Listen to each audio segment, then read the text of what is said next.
Hey everybody, Jay Glazer, bringing you another episode of Guidance by Glazer.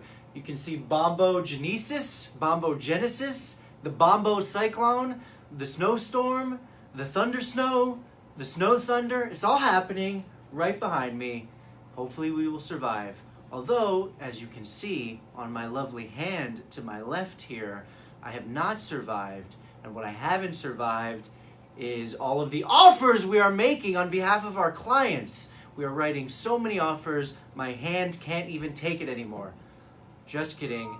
That part is actually true, but how I really hurt my hand is skiing. So send your sympathy votes to me. I have a fractured left hand, boys and girls. I was skiing down a massively difficult slope, cruising right along, and boom! Fractured my left hand in 3 places, not 1, not 2, but 3 places, and I am out of commission. Look, it's pretty bad. Anyway, moving right along. Today we are going to talk about my 5 super secret tips on how to win a bidding war. We find ourselves in a number of bidding wars right now on behalf of our clients, and I said, why not share the tips of what we're doing on behalf of our clients to ensure that they're going to win said bidding war. And here are the tips. Going to jump right in. Tip number 1. It's going to blow your mind, everybody. Be nice. Yes, you should be nice, because when you go visit the listing agent at an open house, you want them to like you. Or if you go to a private appointment, you want them to like you there as well. Being nice is key, because if the listing agent likes you, they're going to advocate on your behalf when you present your offer to the owner, and the owner is going to ask, well, tell me about these people. And if you're not nice, the broker might say, well, I'm not so sure these people are the kind of people we want to be dealing with during this transaction. But if you're nice and pleasant and communicative, and you're making nice comments about the home, if you actually like it, then the listing agent might say, these seem like really great people. I'd really be the kind of people who would respect and honor your home. Therefore, we should give a little bit more emphasis to their offer. So be nice. Very simple thing to do, but not necessarily the thing people execute on a daily basis when they go visit homes that they like. Step number 2. I stole this from a wonderful movie, truly a horrible movie. I'm not going to say which one, but it's a line that is victory loves preparation. So what does that mean? It means have all of your documents ready when you're ready to submit the offer. I cannot tell you how many times I've been on the receiving end of an offer, and it's literally been a 3 or 4 sentence email with very little explaining about the client, explanation about the client, their financial situation, their financing situation.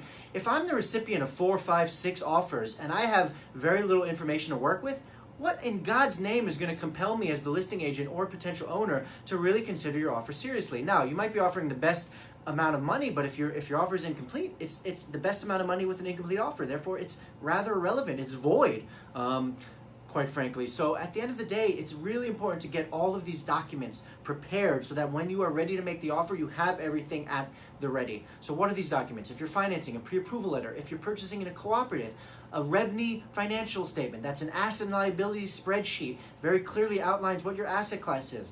Other documents that you might have ready. If it's a super competitive bidding situation, you might have your tax return. You might have a bank statement verifying the assets that you've listed. Anything that supports your candidacy is a good document to submit with your offer. So have all your documents ready to go. Tip number 3, and this is where agents like myself come in most handy, I believe. Engage the listing agent. Don't just make the offer blind. Don't make it in the dark. Engage your counterpart. Find out what's happening. How many offers do they have? When are the offers due? What are the owners looking for? Is the owner looking for more time maybe? Maybe they want a delayed closing. Maybe the owner is strictly driven by the bottom line, so they want the highest amount of money. Maybe the owner is very skittish about the ability to obtain a loan in this particular apartment and building, therefore they want a non-contingent offer. There's so many different ways to obtain information and extract useful tips from the listing agent to ensure that you're putting your best foot forward, because it's not just about making the highest offer all the time. Also, engaging the listing agent helps you have an active dialogue. It lets them know, hey, we're here to play, we're in the game, therefore pay attention to us, because oftentimes if it is a super competitive situation and there are 5+ offers, listen, listing agents get overwhelmed. They're working on this listing, they're working on that listing, they're working on their own buyers, and all of a sudden they forget that you're in the fold. Therefore, if you speak up and you call them and you engage with them, they know that they're supposed to give you some mind and attention. That's tip number 3. Tip number 4, kind of like being nice, is add a personal touch. The transaction experience in real estate can be very robotic. It can be very tense. It can be very stressful. A lot of things are at play, and oftentimes people forget that there's humans trying to buy another human's apartment. Therefore, it is a very personal experience as well. So adding a personal touch can be as simple as crafting a letter to the owner that introduces yourselves as the buyer and also explains why this particular home is the perfect fit. Hey, we really love your home because the second bedroom is perfect for our daughter Adelaide, and we think she's going to really love the light that comes in the morning. Little details like that let the owners know that you are real people who really value their home, not just because it's a place to live, but because it's home. It's going to make the future a better place for you. Therefore, explain that in a little introduction letter. And if you really want to up the ante, add a video. Humanize yourself so much that when they review you, they see who you are. Because quite frankly, the listing agent probably forgot who you are in terms of your actual person from that experience, if it's a busy open house or it's there's a ton of showings.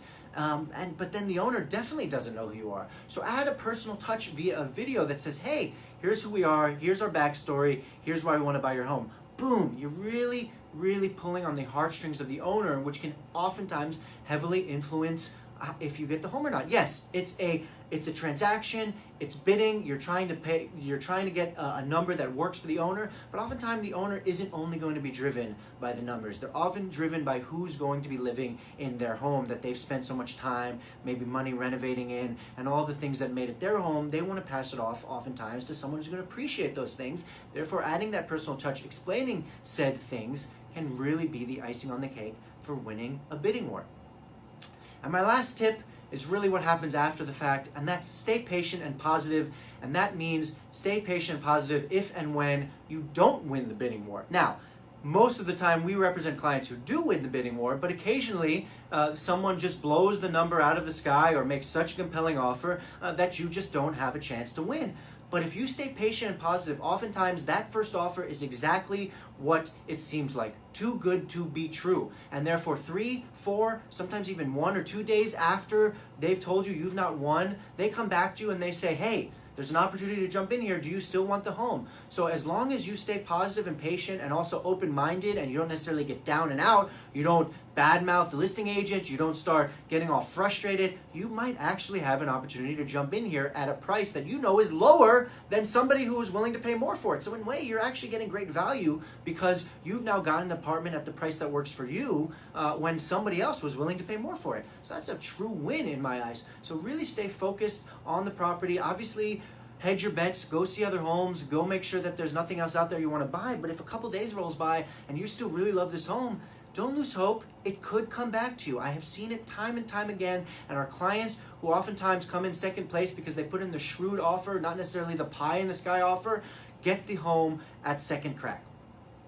So those are my 5 secret, super, ultra secret top tips for this week. We hope you enjoyed them. We hope you can implement some of them. If you are a customer looking to potentially purchase a home and you want us to secure that home for you, give us a call, shoot us an email, shoot me a text. We're happy to help you. We'd love to help your friends, your family, your colleagues, your relatives, whoever you know who's in the buying marketplace.